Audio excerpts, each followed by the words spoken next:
यूहन्ना बाब नंबर 3। निकदिमुस के साथ मुलाकात। फरीसी फिरके का एक आदमी बनाए में निकदिमुस था, जो यहूदी अदालत आलिया का रुकन था। वो रात के वक्त ईसा के पास आया और कहा, उस्ताद, हम जानते हैं कि आप ऐसे उस्ताद हैं जो खुदा की तरफ से आए हैं, क्योंकि जो इलाही निशान आप दिखाते हैं वो सिर्फ ऐसा शख्स ही दिखा सकता है जिसके साथ खुदा हो। ईसा ने जवाब दिया, मैं तुझे सच बताता हूँ, सिर्फ वो शख्स खुदा की बादशाही को देख सकता है जो नए सिरे से पैदा हुआ हो। निकदिमुस ने एतराज किया, क्या मतलब? बूढ़ा आदमी किस तरह नए सिरे से पैदा हो सकता है? क्या वो दोबारा अपनी माँ के पेट में जाकर पैदा हो सकता है? ईसा ने जवाब दिया, मैं तुझे सच बताता हूँ, सिर्फ वो शख्स खुदा की बादशाही में दाखिल हो सकता है जो पानी और रूह से पैदा हुआ है। जो कुछ जिस्म से पैदा होता है वो जिस्मानी है, लेकिन जो रूह से पैदा होता है वो रूहानी है। इसलिए तू ताज्जुब न कर कि मैं कहता हूँ, तुम्हें नए सिरे से पैदा होना जरूर है। हवा जहाँ चाहे चलती है, तू उसकी आवाज़ तो सुनता है, लेकिन ये नहीं जानता कि कहाँ से आती और कहाँ को जाती है। यही हालत हर उस शख्स की है जो रूह से पैदा हुआ है। निकदिमुस ने पूछा, ये किस तरह हो सकता है? ईसा ने जवाब दिया, तू तो इसराइल का उस्ताद है, क्या इसके बावजूद भी ये बातें नहीं समझता? मैं तुझको सच बताता हूँ, हम वो कुछ बयान करते हैं जो हम जानते हैं और उसकी गवाही देते हैं जो हमने खुद देखा है, तो भी तुम लोग हमारी गवाही कबूल नहीं करते। मैंने तुमको दुनियावी बातें सुनाई है और तुम उन पर ईमान नहीं रखते, तो फिर तुम क्यों कर ईमान लाओगे अगर तुम्हें आसमानी बातों के बारे में बताऊं? आसमान पर कोई नहीं चढ़ा सिवाय इब्ने आदम के, जो आसमान से उतरा है। और जिस तरह मूसा ने रेगिस्तान में सांप को लकड़ी पर लटका कर ऊंचा कर दिया, उसी तरह जरूर है कि इब्ने आदम को भी ऊंचे पर चढ़ाया जाए, ताकि हर एक को जो उस पर ईमान लाएगा अबदी जिंदगी मिल जाए। क्योंकि खुदा ने दुनिया से इतनी मोहब्बत रखी कि उसने अपने इकलौते फर्जंद को बख्श दिया, ताकि जो भी उस पर ईमान लाए हलाक न हो बल्कि अबदी जिंदगी पाए। क्योंकि खुदा ने अपने फर्जंद को इसलिए दुनिया में नहीं भेजा कि वो दुनिया को मुजरिम ठहराए, बल्कि इसलिए कि वो उसे नजात दे। जो भी उस पर ईमान लाया है उसे मुजरिम नहीं करार दिया जाएगा, लेकिन जो ईमान नहीं रखता उसे मुजरिम ठहराया जा चुका है।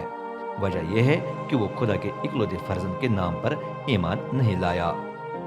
और लोगों को मुजरिम ठहराने का सबब यह है कि गो खुदा का नूर इस दुनिया में आया, लेकिन लोगों ने नूर की निस्बत अंधेरे को ज्यादा प्यार किया, क्योंकि उनके काम बुरे थे। जो भी गलत काम करता है वो नूर से दुश्मनी रखता है और उसके करीब नहीं आता, ताकि उसके बुरे कामों का पोल न खुल जाए। लेकिन जो सच्चा काम करता है वो नूर के पास आता है, ताकि जाहिर हो जाए कि उसके काम खुदा के वसीले से हुए हैं। ईसा और यहया। इसके बाद ईसा अपने शागिर्दों के साथ यहूदिया के इलाके में गया। वहां वो कुछ देर के लिए उनके साथ ठहरा और लोगों को बपतिस्मा देने लगा। उस वक्त यहया भी शालीम के करीब वाका मकाम एनोन में बपतिस्मा दे रहा था, क्योंकि वहां पानी बहुत था। उस जगह पर लोग बपतिस्मा लेने के लिए आते रहे। यहया को अब तक जेल में नहीं डाला गया था। एक दिन यहया के शागिर्दों का किसी यहूदी के साथ मुबासा छिड़ गया। जेर गौर मजमून दीनी गौसल था। वो यहया के पास आए और कहने लगा, उस्ताद, जिस आदमी से आपकी दरिया यरदुन के पार मुलाकात हुई और जिसके बारे में आपने गवाही दी कि वो मसीह है, वो भी लोगों को बपतिस्मा दे रहा है। अब सब लोग उसी के पास जा रहे हैं। यहया ने जवाब दिया, हर एक को सिर्फ वो कुछ मिलता है जो उसे आसमान से दिया जाता है। तुम खुद इसके गवाह हो कि मैंने कहा, मैं मसीह नहीं हूं बल्कि मुझे उसके आगे आगे भेजा गया है। दुल्हा ही दुल्हन से शादी करता है और दुल्हन उसी की है। उसका दोस्त सिर्फ साथ खड़ा होता है और दुल्हे की आवाज सुन सुनकर दोस्त की खुशी की इंतहा नहीं होती। मैं भी ऐसा ही दोस्त हूँ जिसकी खुशी पूरी हो गई है। लाजिम है कि वो बढ़ता जाए जबकि मैं घटता जाऊं। आसमान से आने वाला। जो आसमान पर से आया है उसका इख्तियार सब पर है।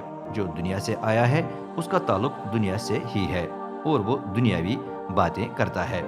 लेकिन जो आसमान पर से आया है उसका इख्तियार सब पर है।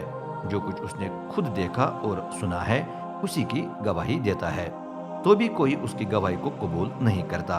لیکن جس نے اسے قبول کیا اس نے اس کی تصدیق کی ہے کہ خدا سچا ہے، جسے خدا نے بھیجا ہے۔ وہ خدا کی باتیں سناتا ہے کیونکہ خدا اپنا روح ناپ تول کر نہیں دیتا۔ باپ اپنے فرزند کو پیار کرتا ہے اور اس نے سب کچھ اس کے سپرد کر دیا ہے۔